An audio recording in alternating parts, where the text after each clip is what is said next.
Hello दोस्तों, नमस्कार। एक बार पुनः स्वागत है आप लोगों का अपने यूट्यूब चैनल अभियान बायोलॉजी क्लासेज में। आज हम लोग टेरिडोफाइटा का एक और स्पीसीज पढ़ने वाले हैं, लाइकोपोडियम। इसके पहले आप लोग सिलेजनेला देख चुके हैं। तो चलिए देखते हैं लाइकोपोडियम, यहाँ से क्या क्या क्वेश्चन इम्पॉर्टेंट है हमारी परीक्षा के दृष्टिकोण से। तो लाइकोपोडियम को पूछा जाता है साधारण तौर पर किस नाम से जाना जाता है, तो इसे क्लब मार्श कहते हैं या ग्राउंड पाइन के नाम से जाना जाता है या फिर इसे ट्रेलिंग एवरग्रीन के नाम से जाना जाता है। तो यहाँ से जो पहला हमें मोस्ट इम्पॉर्टेंट क्वेश्चन मिलता है वो इसका कॉमन नेम ही है। इसके बाद यहाँ से दूसरा पॉइंट है कि इसका जो प्लांट है वो 3 पार्टों में डिवाइड होता है, लीफ, स्टेम और रूट में। तीनों स्ट्रक्चर यहाँ पर हमें देखने को मिलती हैं।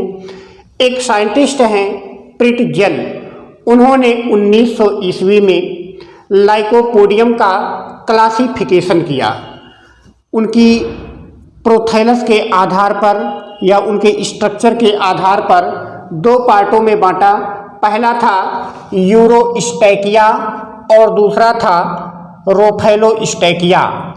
तो यूरोस्टैकिया और रोफैलोस्टैकिया, यहाँ से क्वेश्चन ये बन सकता है कि लाइकोपोडियम को यूरोस्टैकिया और रोफैलोस्टैकिया में बंटवारा किस साइंटिस्ट ने किया, तो प्रिटजेल ने 1900 ईस्वी में ये किया था। देखिए, यूरोस्टैकिया के अंतर्गत जो प्रजातियां आती हैं वो इरेक्ट होती हैं। इरेक्ट का मतलब है कि वो जमीन से ऊंचाई पर इस तरीके से सीधी खड़ी होती हैं, उनका स्टेम एरियल होता है। इसके अलावा नेबर क्रीपिंग, ये कभी भी क्रीपिंग या जमीन की सतह पर रेंग कर चलने वाले तना इसमें नहीं पाया जाता है। तो यूरोस्टैकिया का पहला पॉइंट है कि इसके अंतर्गत जो प्लांट रखे गए हैं उनका स्टेम हमेशा इरेक्ट होता है। इसके बाद यहाँ पर दूसरा पॉइंट है कि इनका स्टेम जो होता है वो डाइकाटमसली ब्रांच होता है, मतलब आगे जा कर के ये स्टेम इस तरीके से 2 ब्रांचों में डिवाइड हो जाता है। इसी को डाइकाटमसली ब्रांचिंग कहते हैं। तीसरा पॉइंट है कि root arises from lower part of stem, जो जड़ होती है वो स्टेम के सबसे निचले पार्ट से निकलती है। ये यहाँ पर तीसरा पॉइंट है। इसके बाद यहाँ पे लिखा है स्पोरेंजिया नॉट फॉर्म्स कोन। इसमें जो स्पोरेंजिया होते हैं वो आपस में मिलकर कोन या स्ट्रोबिलस का निर्माण नहीं करते हैं। इसमें एक पॉइंट और है कि जो यहाँ पर वेजिटेटिव रिप्रोडक्शन होता है इनमें बुलबिल्स पाए जाते हैं, अर्थात बुलबिल्स के द्वारा यहाँ पर वेजिटेटिव रिप्रोडक्शन हमें देखने को मिलता है।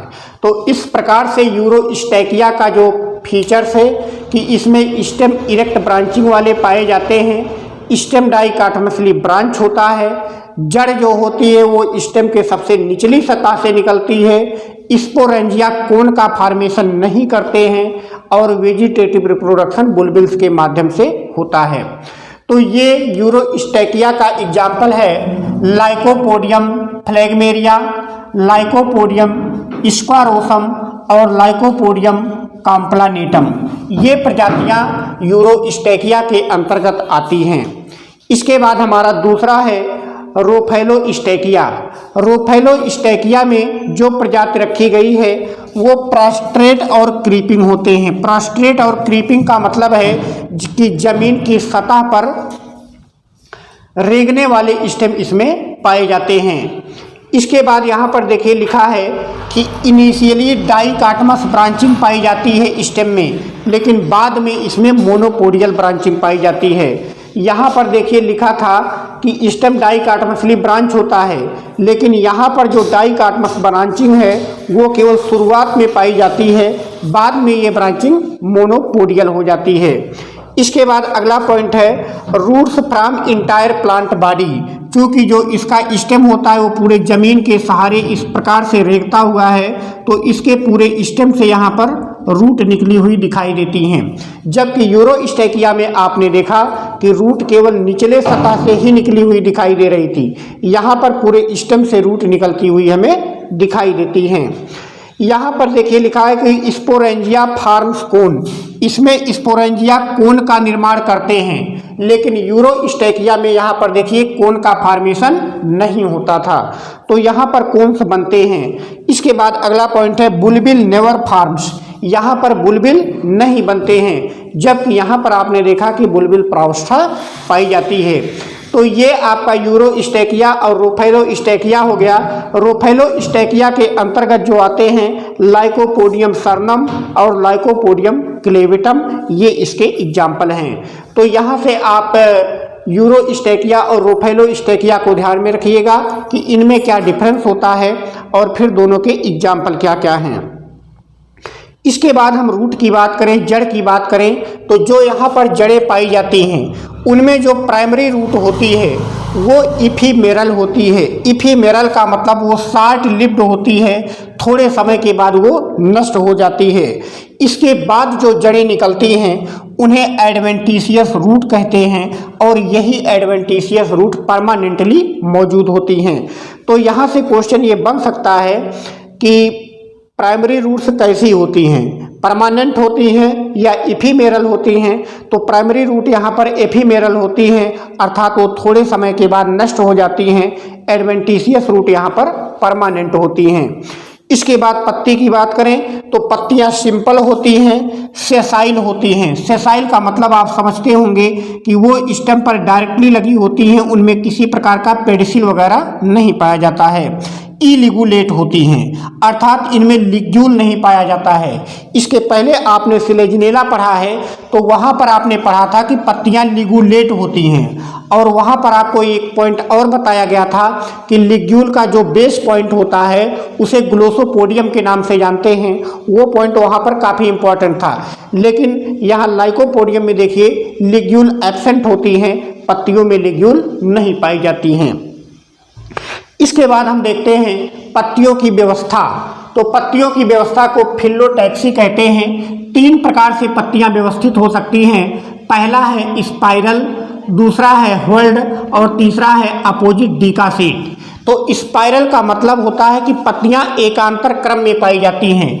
यहाँ पर देखिए एक पत्ती इधर निकली है, फिर दूसरी पत्ती इसके थोड़े ऊपर है, फिर तीसरी पत्ती इधर साइड में है, चौथी इधर है, फिर पांचवी इधर है। तो इस प्रकार के अरेंजमेंट को हम स्पाइरल अरेंजमेंट कहते हैं। होल्ड का मतलब होता है कि पत्तियां घेरे में व्यवस्थित होते हैं, राउंड शेप व्यवस्थित होती हैं। तो यहाँ पर देखिए कि पत्तियां इस प्रकार से घेरे में जगह जगह पर व्यवस्थित होती हैं, तो इसे होल्ड कहा जाता है। और तीसरा है अपोजिट डिकासेट। इसका मतलब है कि पत्तियां एक दूसरे के बिल्कुल 90 अंश के कोण पर आमने सामने व्यवस्थित होती हैं। यहाँ पर देखिए जहाँ से ये पत्ती निकली है इसके सेम अपोजिट 90 अंश के कोण से ये पत्ती भी निकलती है। तो टोटल यहाँ पर 180 अंश का कोण बनाता हुआ ये पत्तियां आपको दिखाई देती हैं। तो इस प्रकार यहाँ पर फिलोटैक्सी अर्थात पत्तियों का अरेंजमेंट 3 तरीके से होता है, स्पाइरल, फोल्ड और अपोजिट डिकासेट। इसके बाद इंटरनल स्ट्रक्चर देखते हैं। सबसे पहले हम जड़ का, तो जड़ में यहाँ पर देखिए जो एपिडर्मिस होती है सबसे बाहर, वो सिंगल लेयर्ड होती है। इसके बाद आता है अंदर हाइपोडर्मिस। हाइपोडर्मिस में ढेर सारी कार्टेक्स वगैरह मौजूद होती है। इसके रूट के एपिडर्मिस पर पेयर्ड रूट हेयर्स पाए जाते हैं। ये क्वेश्चन यहाँ से इम्पॉर्टेंट है, पूछा जा सकता है कि इनमें से किस प्लांट में हमें पेयर्ड रूट हेयर्स देखने को मिलता है, तो इसका जवाब हो जाएगा लाइकोपोडियम। इसके जड़ में जो स्टील होता है वो प्रोटो स्टील पाया जाता है। तो प्रोटो स्टील होने के नाते यहाँ पर पिथ एब्सेंट होता है। यहाँ पर देखिए माइनस लिखा है कि पिथ इसमें एब्सेंट होता है प्रोटो स्टील में। इसके बाद वेस्कुलर बंडल की बात करें, संवहन ऊतक जाइलम और फ्लोएम।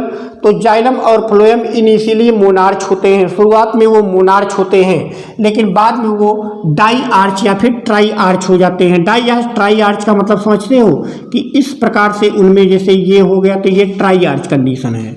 तो ये डाई आर्च या ट्राई आर्च बाद में हो जाते हैं, शुरुआत में ये मोनार्च होते हैं। इसके बाद स्टेम की बात करें तो इसके स्टेम के एपिडर्मिस में स्टोमेटा मौजूद होते हैं। इसके स्टेम में जो स्टील पाया जाता है वो 3 तरीके का स्टील हो सकता है। पहला है एक्टिनो स्टील, दूसरा है प्लेक्टो स्टील और तीसरा है मिक्स्ड प्रोटो स्टील। ये क्वेश्चन यहाँ से मोस्ट इम्पॉर्टेंट है। पूछा जाता है कि लाइकोपोडियम की अलग अलग प्रजातियों में जैसे पूछा जाएगा कि एक्टिनो स्टील इसमें से किस में पाया जाता है। विकल्प में अगर सिरेटम है तो आप एक्टिनो स्टील लगा देंगे। ज़्यादातर जो विकल्प में दिया जाता है वो सिरेटम, क्लेवेटम और सरनम, इसी तीनों में से विकल्प में दिया जाता है। तो एक्टिनो स्टील सिरेटम में होता है, प्लेक्टो स्टील क्लेवेटम में होता है और मिक्स्ड प्रोटो स्टील सरनम में होता है। इसको चाहे जैसे भी हो सकता है, आप कोई भी ट्रिक बना करके इसको अपने स्तर से याद कर लीजिए। यहाँ से क्वेश्चन ये बहुत ही ज़्यादा इम्पॉर्टेंट है, कई परीक्षाओं में ये पूछा जा चुका है। इसके बाद यहाँ पर लीफ देखिए, पत्ती। तो यहाँ पर पत्ती both side epidermis with cuticle, पत्ती के ऊपर और नीचे दोनों साइड में इपिडर्मिस होती है और दोनों साइड में यहाँ पर क्यूटिकल भी मौजूद होती है। यहाँ पर स्टोमेटा 2 कंडीशन बन सकती है। पहला तो होता है एम्फी स्टोमेटिक का मतलब होता है कि पत्ती के ऊपरी और निचले दोनों सतह पर स्टोमेटा मौजूद होते हैं। लाइकोपोडियम की ज़्यादातर प्रजातियों में ये प्रावस्था हमें देखने को मिलती है, एम्फी। लेकिन यहाँ पर हाइपोस्टोमेटिक देखिए कि हाइपोस्टोमेटिक में क्या है कि पत्ती की केवल निचली सतह पर हमें स्टोमेटा देखने को मिलते हैं। तो ये है लाइकोपोडियम कॉम्प्लोनेटम। तो ये यहाँ से याद रखिएगा, इम्पॉर्टेंट है, क्योंकि सभी में यहाँ पर देखिए एम्फीस्टोमेटिक कंडीशन होती है, लेकिन लाइकोपोडियम कॉम्प्लोनेटम में हाइपोस्टोमेटिक कंडीशन देखने को मिलती है। इसके बाद रिप्रोडक्शन। तो रिप्रोडक्शन चूँकि आपने पढ़ा है कि इसका जो प्लांट होता है वो स्पोरोफिटिक होता है, तो इसके प्लांट पर स्पोरेंजिया बनते हैं। अब ये स्पोरेंजिया जो होते हैं वो मिलकर के कोन का निर्माण कर भी सकते हैं और नहीं भी कर सकते हैं।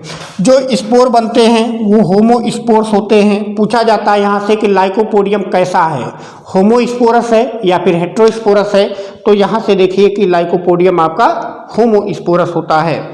इसके पहले आप सिलेजनेला पढ़े हैं, तो सिलेजनेला हेट्रोस्पोरस होता था। ये पॉइंट यहाँ से ध्यान रखिएगा।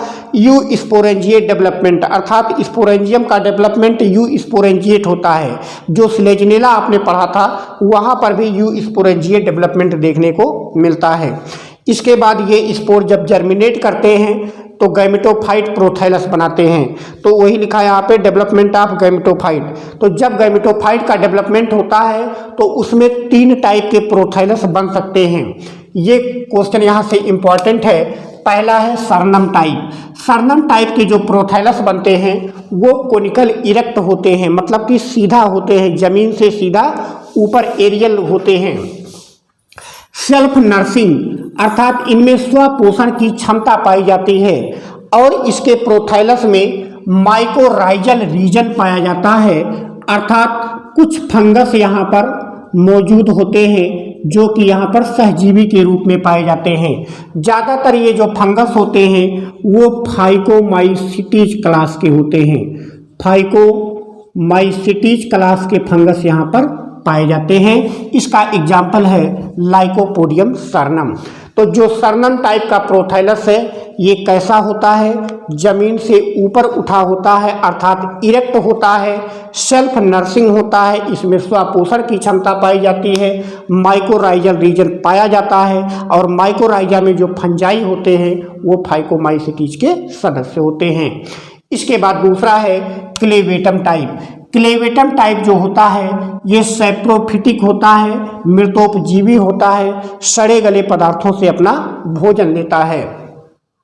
ये ट्यूबरस होता है, सब टेरेनियन होता है। सब टेरेनियन का मतलब कि जमीन के सतह पर, ये जमीन की सतह से टच होता है इसका prothallus. Larger than Saranam, Saranam की अपेक्षा ये बड़े होते हैं। इसके बाद may be active till 25 years, 25 साल तक ये सर्वाइव कर सकते हैं।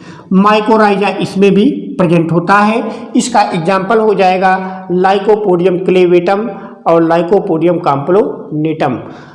इसके बाद तीसरा है फ्लेगमेरिया टाइप। फ्लेगमेरिया टाइप जो होता है ये नॉन ग्रीन प्रोथैलस होता है, अर्थात ये ग्रीन कलर का नहीं होता है और इपीफाइटिक प्रजातियों में पाया जाता है। तो यहाँ से ये इम्पॉर्टेंट हो जाएगा, पूछा जाएगा कि एपिफाइटिक प्रजाति में लाइकोपोडियम के कौन से टाइप का प्रोथैलस मिलता है। विकल्प में सर्नम, क्लेवेटम, फ्लेगमेरिया दिया रहेगा। तो यहाँ पर ध्यान रखिएगा कि फ्लेगमेरिया जो है वो एपिफाइटिक प्रजातियों में पाया जाता है। वेरी स्मॉल, तीनों में से सबसे छोटा प्रोथैलस इसी का होता है और सबसे ज़्यादा ब्रांचिंग इसी में देखने को मिलती है, हाईली ब्रांच्ड होता है, जिसका एग्जाम्पल हो जाएगा लाइकोपोडियम फ्लेगमेरिया। तो इस प्रकार से जो स्पोर जर्मिनेट करते हैं वो 3 टाइप के प्रोथैलस यहाँ पर बना सकते हैं प्रजातियों के आधार पर। इसके बाद इन पर सेक्स आर्गन्स बनेंगे। अब प्रोथाइलस पर, तो जो सेक्स आर्गन्स बनेंगे इसका जो प्रोथाइलस होता है वो मोनासियस होता है। मोनासियस का मतलब है कि मेल और फीमेल रिप्रोडक्टिव आर्गन्स एक ही प्रोथाइलस पर बनते हैं, इसी कंडीशन को मोनासियस कहते हैं। तो ये क्वेश्चन भी यहाँ से इम्पॉर्टेंट है, पूछा जा सकता है कि लाइकोपोडियम का प्रोथाइलस कैसा होता है, मोनासियस या डायोसियस। तो ये मोनासियस होते हैं। मेल रिप्रोडक्टिव आर्गन्स इसमें एंथ्रीडियम बनता है और फीमेल रिप्रोडक्टिव आर्गन्स यहाँ पर आर्चिगोनियम बनता है। इस एंथ्रीडियम से बाइफ्लैजिलेटेड एंथ्रोजॉइड हमें देखने को मिलते हैं। इसके पहले आपने जो ब्रायोफाइटा पढ़ा था या फिर जो सिलेजनेला पढ़ा था वहाँ पर भी आपने बाइफ्लैजिलेटेड एंथ्रोजॉइड ही बनते देखा है। इसके बाद आर्चिगोनियम की बात करें तो आर्चिगोनियम के 2 पार्ट हो जाते हैं। ऊपर का जो पतला और सकरा पार्ट होता है इसे नेक कहते हैं और नीचे का जो फूला हुआ भाग होता है ये वेंटर कहलाता है। तो वेंटर में वेंटर कैनाल सेल होती है और उसके अंदर एक एग मौजूद होता है। यहाँ पर जो नेक कैनाल सेल पाए जाते हैं नेक में, इस नेक कैनाल सेल अलग अलग प्रजातियों में अलग अलग इनकी संख्या होती है। ज़्यादातर प्रजातियों में 2 नेक कैनाल सेल पाई जाती है। यहाँ पे देखिए कॉमन है, ये ज़्यादातर लाइकोपोडियम में यही देखने को मिलता है। एक नेक कैनाल सेल की संख्या ये हमें लाइकोपोडियम सर्नम में देखने को मिलती है और 14 तक नेक कैनाल सेल की संख्या हमें लाइकोपोडियम कॉम्प्लोमेटम में देखने को मिलती है। फर्टिलाइजेशन पूछा जाएगा किस टाइप का होता है, तो ज़ूइडोगेमस टाइप का होता है, क्योंकि यहाँ पर जो फ्लैजिला होते हैं बाइफ्लैजिलेट एंथ्रोजॉइड होते हैं ये पानी में तैर करके फिर आर्चिगोनियम तक पहुँचते हैं, तो इसी कंडीशन को ज़ूइडोगेमस कहते हैं। इसके बाद फर्टिलाइजेशन के बाद आपका वहाँ पर जाइगोट बनेगा और फिर जाइगोट से आपका एक स्पेशल स्ट्रक्चर बनती है जिसे प्रोटोकार्म कहते हैं। प्रोटोकार्म देखने में कुछ इस तरीके का स्ट्रक्चर होता है। यहाँ पर ऐसे पत्तियों का पूरा एक जुट्टा देखते हैं और यहाँ पर नीचे कुछ जड़ लाइक संरचना पाई जाती है। तो इस टाइप के स्ट्रक्चर को ही प्रोटोकार्म कहते हैं। ये इम्पॉर्टेंट है, पूछा जा सकता है कि इनमें से किस प्लांट में प्रोटोकार्म बनता है, तो यहाँ से जवाब हो जाएगा लाइकोपोडियम। तो इस प्रकार से लाइकोपोडियम में जो जो क्वेश्चन इम्पॉर्टेंट थे वो सब आपको दे दिए गए हैं। इसके बाद अगले लेक्चर में हम लोग पढ़ेंगे इक्विसिटम। तब तक के लिए नमस्कार। वीडियो को ज़्यादा से ज़्यादा लाइक, सब्सक्राइब और शेयर करते रहिए। धन्यवाद।